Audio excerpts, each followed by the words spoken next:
Masan dengan bermunculnya ilmuwan-ilmuwan muslim yang hingga saat ini penemuannya masih digunakan dan menjadi rujukan sebagai dasar dari perkembangan pengetahuan modern.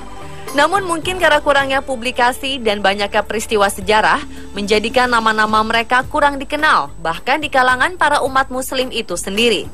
Selama ini, sejarah perkembangan sains dan ilmu pengetahuan yang diajarkan di sekolah formal pada umumnya didominasi oleh nama-nama para penemu dan ilmuwan barat.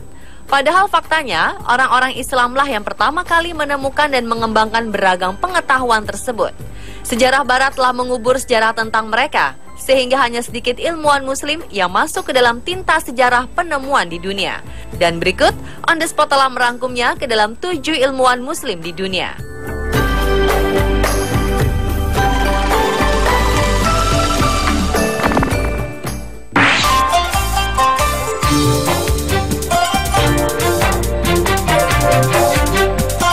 Nama lengkapnya adalah Abu Ali Husain bin Abdullah bin Hasan bin Ali bin Sina. Ibnu Sina, atau lebih dikenal dengan nama Latin Avicenna, adalah sosok intelektual muslim yang sangat jenius, nyaris tidak ada tandingannya hingga sekarang. Terbukti saat masih berusia 10 tahun, ia telah hafal Al-Quran sebanyak 30 juz. Dan pada umur 18 tahun, ia telah menguasai semua ilmu pengetahuan yang ada pada saat itu, baik sains maupun sosial. Terlihat bahwa Ibnu Sina adalah sosok yang berwawasan sangat luas. Ia merupakan bapak kedokteran sedunia. Terbukti, ia sangat banyak membidani kelahiran ilmu kedokteran yang banyak dimanfaatkan oleh kaum pelajar yang mendalami ilmu kedokteran hingga saat ini, tak lekang oleh waktu dan zaman. Bukunya yang terkenal di bidang kedokteran yaitu Qanun Fiatib telah berabad-abad menjadi pegangan di universitas-universitas terkemuka di Eropa.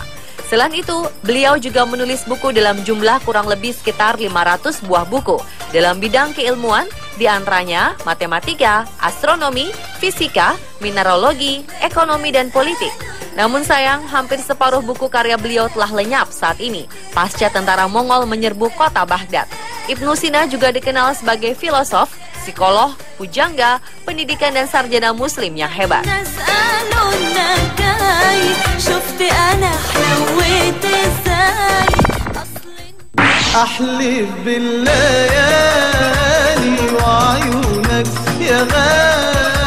Abu Nasar Muhammad bin Muhammad Ibnu Turkan Ibnu Uzlak Al-Farabi atau di Eropa lebih dikenal dengan nama Al-Farabius, ialah seorang ilmuwan muslim berkebangsaan Turki yang memiliki hubungan darah dengan bangsa Persia. Semasa kecil, ia dikenal rajin belajar dan memiliki otak yang cerdas. Ia belajar agama, bahasa Arab, bahasa Turki, dan bahasa Persia di kota kelahirannya Farab. Setelah dewasa, Al-Farabi pindah ke Baghdad dan tinggal di sana sekitar 20 tahun lamanya. Di sana ia memperdalam filsafat, logika matematika, etika, ilmu politik, dan sebagainya. Dari Baghdad, Al-Farabi pindah ke Haran, Iran. Di sana ia belajar filsafat Yunani pada beberapa orang ahli. Tak lama kemudian ia pun meninggalkan Haran dan kembali lagi ke Baghdad. Selama di Baghdad, ia menghabiskan waktunya untuk mengajar dan menulis. Al-Farabi mengarang buku tentang logika, fisika ilmu jiwa, metafisika, kimia, ilmu politik, bahkan tentang musik. Walau kebanyakan karyanya yang ditulis dalam bahasa Arab telah hilang dalam peredaran dan diperkirakan hanya tersisa sekitar 30 buah, karya beliau yang paling fenomenal dalam ilmu fisika adalah mengenai fenomena gelombang bunyi yang dipergunakan dalam not nada musik yang dimulai dengan nada dasar pada frekuensi 400 Hz hingga kenaikan dalam frekuensi tertentu yang dapat menghasilkan bunyi not pada secara bertingkat. Semua hasil karya beliau telah terdokumentasi dalam bukunya yang berjudul Kitab Al-Musika.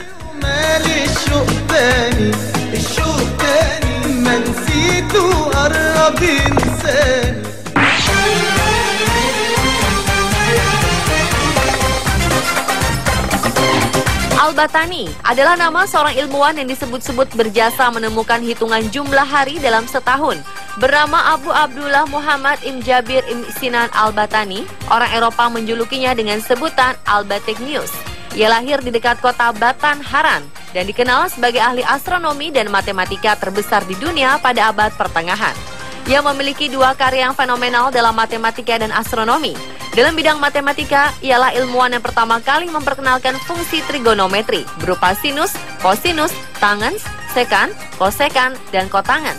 Dalam bidang astronomi, ialah ilmuwan yang pertama kali berhasil mengukur lamanya waktu dalam 1 tahun Masehi secara teliti, yaitu 365 hari, 5 jam, 46 menit, 24 detik. Sehingga dari hasil pengukurannya, inilah terdapat suatu perhitungan yang menyatakan bahwa sekali dalam kurun waktu 4 tahun, terdapat 1 tahun kabisat dalam tahun Masehi. Namun sayang, sangat banyak di antara kaum cendekiawan muslim dari berbagai disiplin ilmu saat ini yang tidak mengenalnya. Padahal tanpa beliau, tidak akan ada perkembangan ilmu matematika, astronomi, dan aplikasinya di bidang teknologi yang berkaitan hingga saat ini. Terutama perkembangan dan penemuan iptek yang banyak mempergunakan fungsi trigonometri dalam proses penciptaan dan pengembangannya.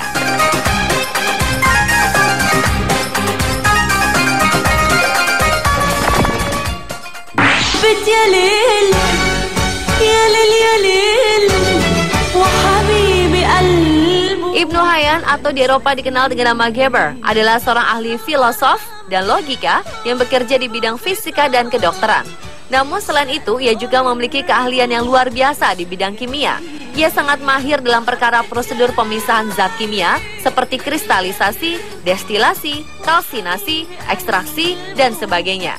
Keahlian lain yang dimilikinya adalah kemampuan yang baik dalam membuat berbagai macam jenis zat asam, sehingga tampak bahwa ialah ilmuwan pertama kali yang menemukan berbagai macam prinsip-prinsip pemisahan zat dalam ilmu kimia yang terpakai hingga zaman sekarang dalam bidang keilmuan fisika dan kimia.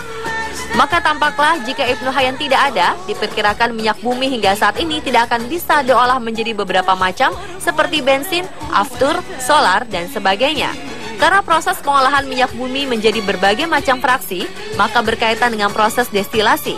Jadi secara otomatis tidak akan ada kegiatan industrialisasi dan transportasi sampai saat ini. Selain itu dapat juga kita lihat jika Ibnu Hayyan tidak ada, maka mungkin tidak akan ada proses pembuatan gula dan garam yang berkaitan dengan proses kristalisasi.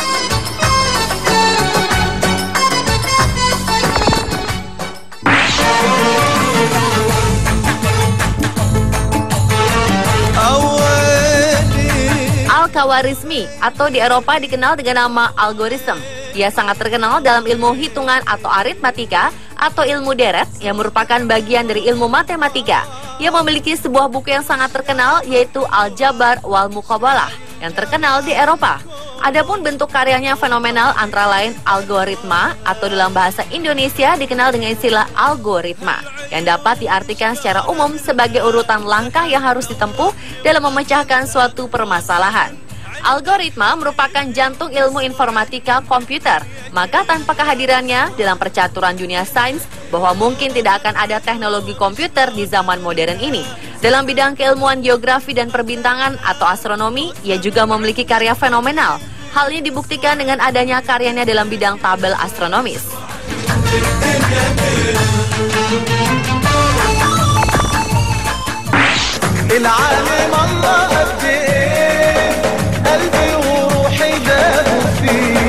Ialah muslim pertama yang meraih penghargaan Nobel Kimia pada tahun 1999. Ia adalah Dr. Ahmed Zewail, ilmuwan Mesir lulusan Universitas Alexandria, Mesir, yang meraih gelar doktor di Universitas Pennsylvania, Philadelphia, Amerika Serikat.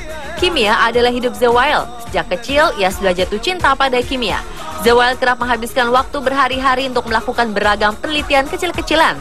Di mata Zewail, kimia amat mempesona dan keseriusannya mempelajari kimia mengantarkannya lulus dengan predikat cum laude.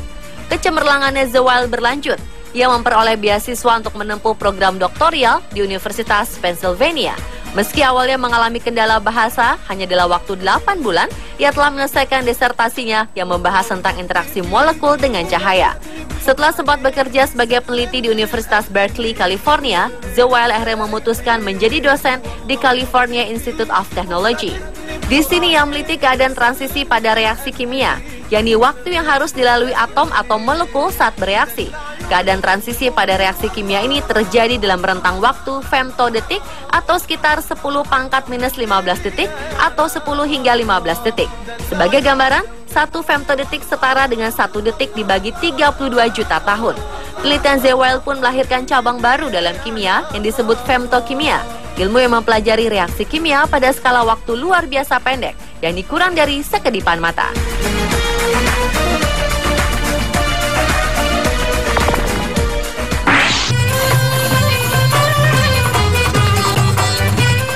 Ilmuwan abad 21 lainnya yakni fisikawan matematika dari Universitas Harvard, Kamran Fafa.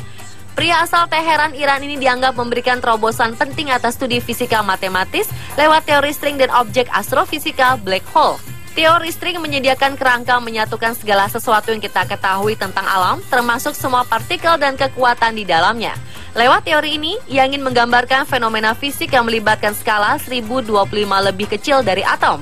Sementara kosmologi seluruh alam semesta kita melibatkan skala 1037 lebih besar dari atom. Tak heran jika teori string disebut-sebut persimpangan dari berbagai disiplin, termasuk matematika, partikel fenomologi, dan astrofisika. Nama Kamran Fafa melejit di tahun 2008 setelah ia menerima Dirac Medal, penghargaan paling bergengsi di kalangan ilmuwan. Melalui teori string dan geometri, Fafa mencermati gejala misterius astrofisika black hole di dalam semesta. Teori black hole merupakan buah karya ilmuwan jenius Stephen Hawking. Sepanjang karir akademiknya, Kamran Fafa sudah bolak-balik tampil di panggung penghargaan fisika dan matematika. Selain sibuk mengajar di Harvard sebagai profesor besar ilmu sains sejak 2003, ia juga aktif sebagai komisaris di Network of Iranian for Knowledge and Innovation atau NIKI, organisasi non-pemerintahan digagas para akademisi Iran yang tersebar di Amerika dan Eropa. Dan itulah pemirsa ketujuh ilmuwan muslim terhebat versi On The Spot.